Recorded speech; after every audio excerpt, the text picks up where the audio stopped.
Terima kasih.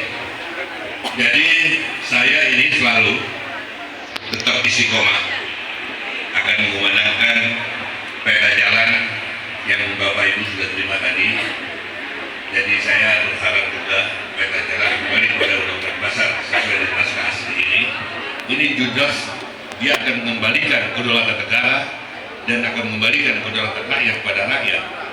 Dan harapan kami, tolong Bapak Ibu pelajari, dibaca baik-baik supaya paham betul apa yang dimaksud dengan kembali Undang-Undang Dasar 45 sesuai dengan naskah asli. Jadi kita kembali dulu sesuai dengan naskah asli, kemudian kita adendum yang tidak sesuai dengan keadaan sekarang, baru kita perbaiki.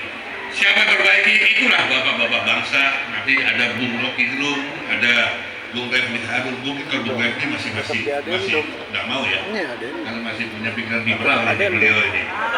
Jadi kita harus kembali ke demokrasi Pancasila. Karena pendiri bangsa ini sudah jelas bangsa perbaiki ya, bangsa dia membuat perbaiki. ini bukan ece-ece yang Undang-Undang Dasar 45 ini. Jelas dia orang-orang yang berbudi luhur, berhati suci, ikhlas untuk rakyat Indonesia. Hanya dirusak hanya pada tahun 1999 sampai tahun 2002. Dan kita mungkin tidak tahu bahwa Undang-Undang Dasar 2002 itu yang selalu dikatakan bahwa itu Undang-Undang Dasar 45 itu berubah 95%, sehingga kita semua merasakan apa yang ada sekarang. Makanya kita harus kembalikan kepada Undang-Undang Dasar 45 sesuai dengan naskah asli. Dari situlah tolong Bapak Ibu kalau sudah paham betul disebarkan kepada grassroots sampai di warung kopi, di restoran, semuanya minta bahwa ini harus kembali kepada Undang-Undang Dasar 45. Jangan mau kita diatur oleh Barat, jangan mau kita diatur oleh Timur, kita diatur oleh bangsa kita sendiri. Terima kasih. Wassalamualaikum warahmatullahi wabarakatuh. Ada yang mau jawab tidak pertanyaan ini?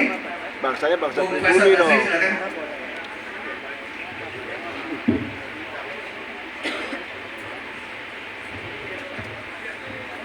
Semuanya dijawab.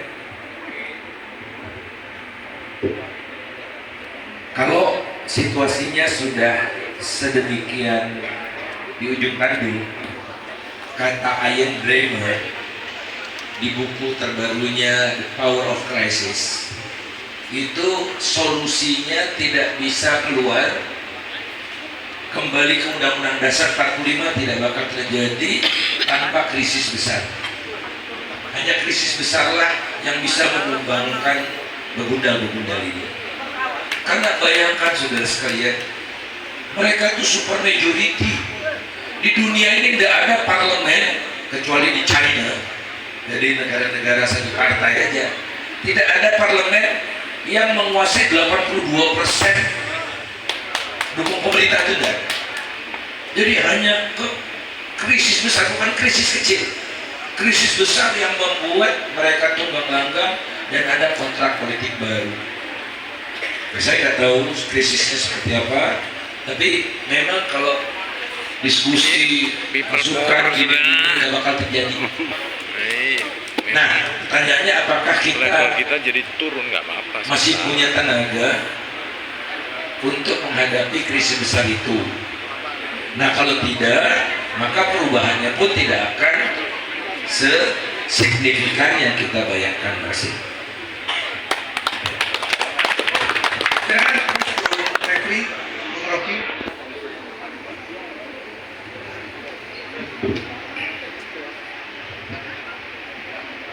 Ya, biar Rocky nanti menutup sambil berdoa, doa penutup. Al-Mukarram Rocky Gerung ya. Jadi ada 3 pertanyaan. Pertama, kembali kepada Undang-Undang Dasar 45. Yang kedua, soal BUMN. Yang ketiga, soal what should be done ya. Nah, soal kembali kepada Undang-Undang Dasar 45 begini. Kita harus bedakan antara semangat dengan jalannya. Saya kira kalau semangat, spirit sama. Saya sama Pak Lanyala ya. Lanyala itu hati-hati.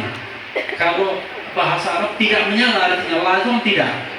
Tapi kalau bahasa Palembang Lanyala itu sudah menyala. Jadi pakai hanya satu ya. Jadi harus pakai versi Palembangnya ya kan. Lanyala ya. Kalau orang Palembang sudah menyala. Jadi saya sepakat dengan rohnya ya, dengan semangatnya. Jadi semangat egalitarianisme, semangat demokrasi yang lebih substantif, partisipatif, demokrasi ekonomi yang lebih substantif dan lain sebagainya. Nah ini yang belum kita capai, jangan-jangan yang tidak kita capai dengan perubahan konstitusi. Sebagai contoh misalnya begini, kita berharap ya, ketika TNI Polri dipisahkan dari ABRI, dulu kan namanya ABRI, lalu kemudian dipisahkan TNI dan Polri, kita berharap baik TNI maupun Polri, terutama Polri, itu menjadi alat pelindung dan pengayom masyarakat, kan begitu? Pelindung, pengayom dan penegakan hukum. Sekarang menjadi alat represi. Terus terang, saya sudah ngonten YouTube tuh 4.000 lebih, sama Bang Rocky juga mungkin jadi ribuan. Apa yang kita pikirkan? Saya terutama, bagaimana caranya ngomong tapi terhindar dari delik. Kan kira-kira begitu. Saya pikir negara apa? Masa orang ngomong tiba-tiba dipenjarakan, ya kan? Yang penjarakan tuh koruptor, maling, ya kan? Anggota Satgasus yang meres orang, ya kan begitu. Masa orang kritis dipenjarakan? Itu nggak masuk akal. Karena contohnya sudah ada. Ferry Juliantono, Jumhur Hidayat contohnya, ya kan? Oke. BUMN, waduh, kalau BUMN banyak sekali ininya, panjang jalan ceritanya. Problem utama BUMN itu adalah orang-orang baik seperti Faisal Basri itu tidak mau ke sana dan tidak juga diberi kesempatan ke sana untuk menjadi orang nomor satu. Kalau untuk menjadi orang nomor sekian nggak mau dia, ya, iya. yang berkuasa itu adalah orang yang sangat terkait dengan oligarki. Anda bisa bayangkan kalau kita bicara tentang pemilu 2019, backbone dari presiden sekarang itu kan partai politik, ya kan, the ruling party, partai banteng kan begitu. Tapi coba lihat ketua TKN-nya, mana ada dari partai ini. Ketua TKN-nya pasti proximity dari konglomerat, proximity dari oligarki. Maka itulah yang menguasai Indonesia hari ini. Jadi kalau tadi menyebut nama misalnya, itu yang lebih berbahaya bukan adiknya, kakaknya. Ya, kakaknya yang lebih berbahaya, tapi adiknya ngasih kesempatan, ya kan?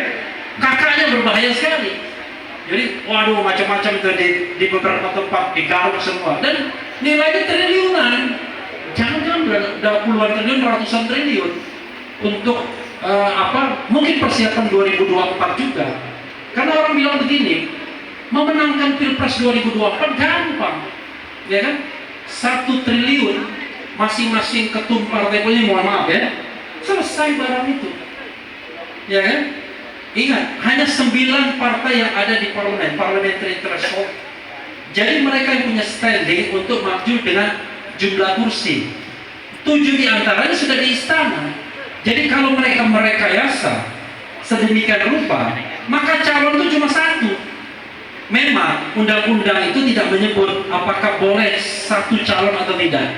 Tapi kalau sudah diperpanjang tidak ada calon lain, nanti tiba-tiba keluar, ya kan, yang namanya peraturan presiden pengganti undang-undang, silakan go ahead dengan 1 calon, bisa. Nah, kalau dalam kondisi demikian masyarakat tetap diam saja, ya sudahlah, kita hancur semua kan. Orang presidensial threshold tidak ada yang digodok MK, ya kan? Jadi kecil-kecilan test case nanti. Syarikat Islam, kapan itu kita geruduk MK rame-rame? Ya geruduknya jangan cuma katakanlah 2.000 orang, ya kan? 10.000 orang, 10.000 lah, ya kan? Mumpung sekarang polisi lagi sibuk, iya kan? Mereka lagi sibuk sekarang, was-was, kira-kira mana yang tersingkir, mana yang enggak, dan lain sebagainya. Jadi sekarang ada konstelasi baru. Nah, karena itu pertanyaan terakhir ya, apa yang harus dilakukan? Ya 2 saja.